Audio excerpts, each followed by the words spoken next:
This is the SCD41 from Sensirion. It is a CO2 sensor. It has a 1 hertz, or about once per second, response or sample time. It is a long-term stable sensor, so really after about 5 years you should only experience a 0.5% drift. So long-term sensor, which is good. It is a humidity, or it has a humidity sensor built into it. I'm not going to use it for that. Under certain conditions, I mean, it's relatively accurate. Under certain conditions, it is within 6 to 9% accurate.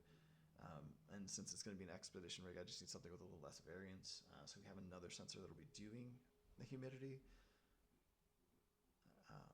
It also has a voltage regulator, so it can be used on 3.3 or 5 volt logic. Like I said, we are using it with the I2C, so it's going to be 3.3 volt logic in this project. The last video I made was the BMP390, and this is the SCD41. So the two of them, I'm going to pair with another sensor and kind of get the readouts from the temperature sensor and the humidity sensor.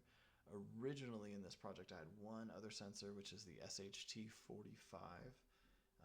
It's very accurate for humidity and temperature, but I ordered it once. What came was not that. I ordered it a second time. What came was parts of that, but not the whole thing.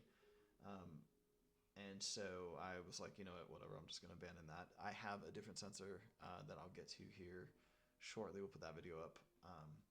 And we'll be using that one for really humidity and temperature. We're going to use the BMP390 for temperature, like I said, as well, so it'll be a comparative.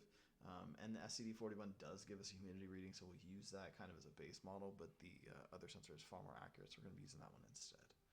But this is the SCD41. This is our CO2 sensor, which is especially, if you're expeditioning and you're going, say, down in caves and stuff like that, that's a special, especially important metric to be monitoring. Up on tops of mountains, maybe not. And sometimes when you're in cities and such, especially if you're walking around like close to the ground, if there's not a lot of trees and other things like that, not just CO2, or not just CO2, but other things can build up. And so it's nice to have a metric for CO2 in the area.